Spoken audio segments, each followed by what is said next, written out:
everyone, how are you? My name is Rizwan and I am from Learn with Rizzi channel. First of all, welcome back to another video about English language course.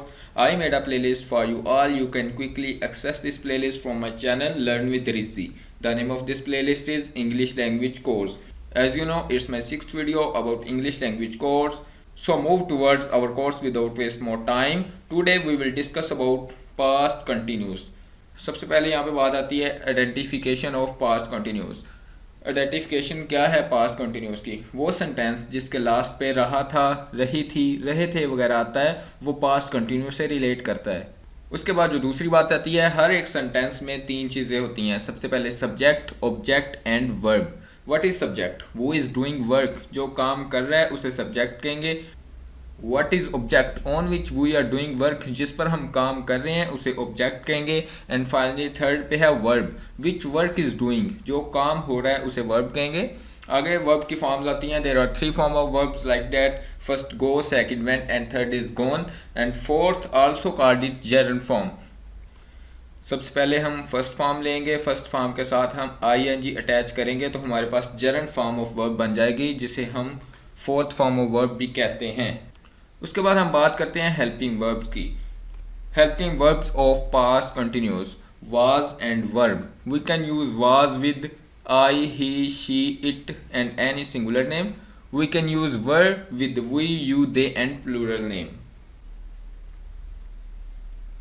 आगे बात करते हैं इसके formulas की। Formulas for past continuous, there are 3 types of formula. First है assertive. Assertive को बनाने का तरीका हमारे पास ये है, सबसे पहले सब्जेक्ट आता है, सब्जेक्ट के बाद हम हेल्पिंग वर्ब यूज़ करेंगे, वाज या वर। वो मैंने आपको कंडीशन बताई है किसके साथ वाज यूज़ करना है एंड किसके साथ वर यूज़ करना है। उसके बाद फोर्थ फॉर्म ऑफ वर्ब बताई है मैंने कि बनाने का तरीका क्या है। फर्स्ट फॉर्म को लेके साथ ing अटैच करेंगे तो हमारे पास फोर्थ फॉर्म ऑफ वर्ब बन जाएगी, जिसे हम जेरंड फॉर्म ऑफ वर्ब भी कहते हैं, मतलब जेरंड कहते हैं जिसे हम।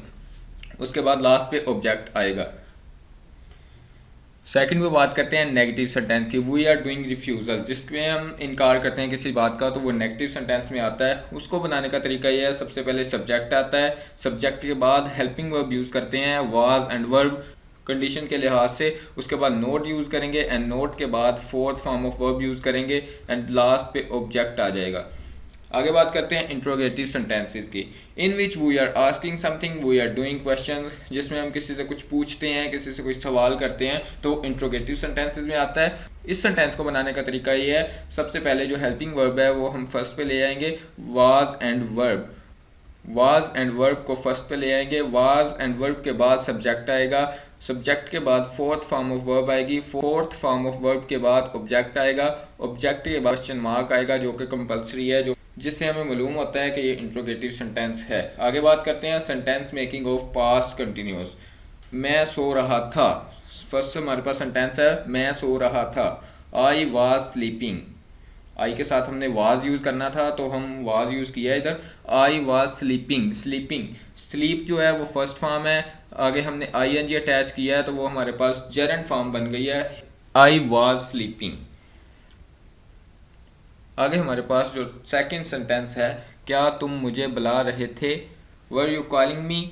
इसके बाद हमने जो मतलब मैंने आपको सबसे पहले बताया था कि इंट्रोगेटिव सेंटेंस में हेल्पिंग वर्ब जो है वो फर्स्ट पे आएगा। हेल्पिंग वर्ब के बाद हमने सब्जेक्ट यूज़ किया है, सब्जेक्ट के बाद हम फोर्थ फॉर्म ऑफ वर्ब लगाई है। इधर हमने कॉल जो है फर्स्ट फॉर्म है एंड इसके साथ ing अटैच किया है तो जेरंड फॉर्म बन जाती है, जिसे हम फोर्थ फॉर्म ऑफ वर्ब कहते हैं, वो हमने लगाई है। उसके बाद हमने लास्ट पे ऑब्जेक्ट लगाया एंड फाइनली लास्ट पे क्वेश्चन मार्क। आगे जो हमारे पास थर्ड सेंटेंस है वो है मैं सो नहीं रहा था। ये नेगेटिव सेंटेंस में आता है, तो देखें आप, मैंने ऊपर आपको बताया सबसे पहले सब्जेक्ट आएगा नेगेटिव सेंटेंस में जो हमने लगाया है आई, उसके बाद वाज वार आएगा, कंडीशन को देखते हुए हमने वाज लगाया है क्योंकि आई के साथ वाज यूज़ होता है। उसके बाद हमने नोट यूज़ किया है क्योंकि नेगेटिव सेंटेंस में नोट आता है वह हेल्पिंग वर्ब के बाद में। उसके बाद हमने fourth form of verb use किया है स्लीपिंग, मैं सो नहीं रहा था, I was not sleeping. Hope you understand very well. If anyone have any question about all this topic, then ask to me in comment section below. I will reply as soon as possible. Thanks for watching the whole video. Please like the video, leave a comment in comment section and subscribe the channel Learn with Rizzi. Thank you.